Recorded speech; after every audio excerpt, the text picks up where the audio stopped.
3 lugares que desafiam o tempo. Hoje você vai conhecer 3 histórias sobre lugares comuns onde alguma coisa parece escapar da lógica e mexer com a cabeça de quem passa por ali. Cidade onde a madrugada parece um erro de sistema. Quando você caminha por aquela cidade depois da meia-noite, sente um silêncio que não combina com o tamanho dos prédios nem com a quantidade de janelas acesas espalhadas em blocos de concreto que se estendem até onde a vista alcança. E ainda assim quase não há carros nas avenidas, quase não há passos apressados nas calçadas. E o barulho mais constante é o zumbido grave dos transformadores pendurados nos postes. Quem nasceu ali jura que sempre foi assim, que a cidade funciona melhor quando quase todo mundo está dormindo. Mas nos últimos anos, algo começou a incomodar até os moradores mais antigos, porque as câmeras de segurança instaladas em fachadas de lojas, garagens e portarias passaram a registrar pequenos erros na rotina noturna que não se encaixam na categoria de assalto, briga ou acidente. São coisas discretas que só aparecem quando você assiste ao vídeo em velocidade normal e presta atenção. Naqueles cantos do quadro onde ninguém costuma olhar, uma sombra que cruza a rua sem que exista qualquer pessoa por perto, um vulto que se reflete no vidro da farmácia vazia enquanto a calçada está limpa segundos antes e segundos depois, uma bicicleta encostada em frente ao mercado que se move alguns centímetros para frente mesmo sem vento ou toque visível. O tipo de coisa que muita gente chama de defeito de gravação, mas que não some quando o técnico troca o equipamento. O dono da padaria da esquina garante que reconhece o contorno daquela sombra, porque lembra de um freguês que desapareceu anos atrás deixando a conta aberta e as chaves do carro sobre o balcão, e diz que a altura é a mesma, que o jeito de virar a cabeça é igual ao do homem que sumiu em uma tarde de verão depois de comentar que andava sentindo a cidade mais pesada.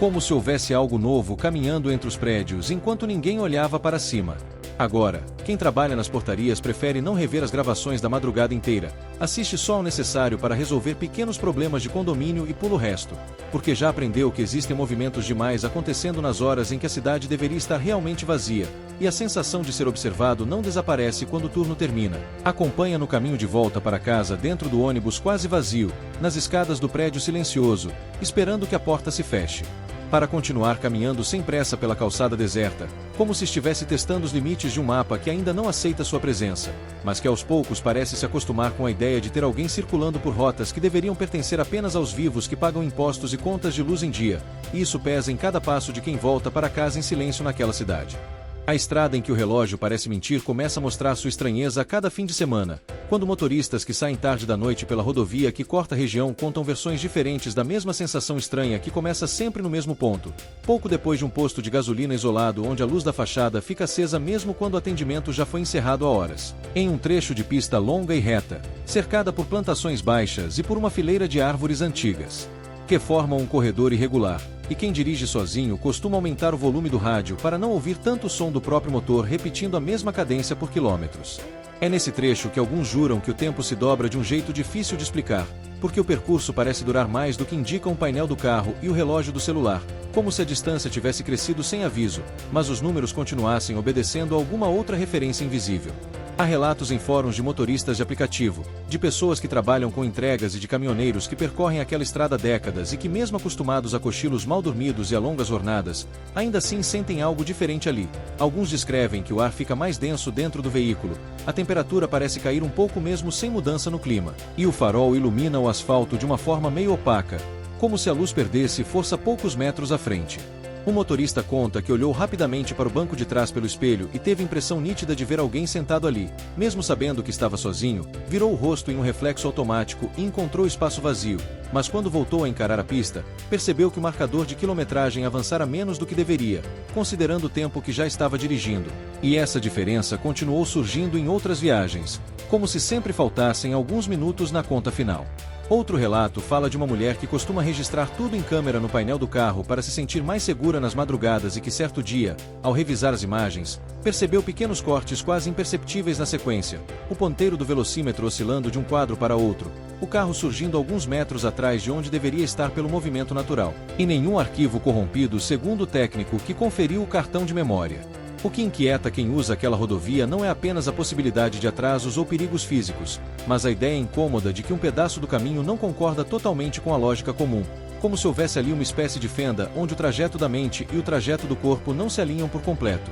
E o motorista chega ao destino com a sensação de que viveu mais coisa naquelas luzes repetidas do que o relógio está disposto a admitir. Alguns motoristas tentam rir, dizem que era apenas cansaço, mas quando a noite exige o mesmo caminho, reduzem a música, apertam o volante e evitam comentar o assunto com medo de que a conversa traga de volta o desconforto daquele trecho. Prédio onde os canos guardam conversas antigas é como alguns moradores se referem ao edifício antigo que existe em um bairro comum, cheio de mercados, pequenas oficinas e escolas infantis, um bloco de concreto com pintura gasta e sacadas estreitas onde moradores penduram roupas para economizar no varal coletivo, e ninguém que passa pela calçada imagina que lá dentro, quem vive acima do terceiro andar já se acostumou a dormir com o ouvido atento ao ruído da tubulação que corre atrás das paredes. Porque o som da água descendo pelo encanamento nem sempre é só água. Às vezes, em noites tranquilas, sem festas, sem brigas de casal e sem crianças correndo, alguém escuta frases inteiras vindas de dentro das paredes, como se a estrutura tivesse guardado conversas de outras épocas e resolvesse repeti-las em volume baixo no meio da madrugada.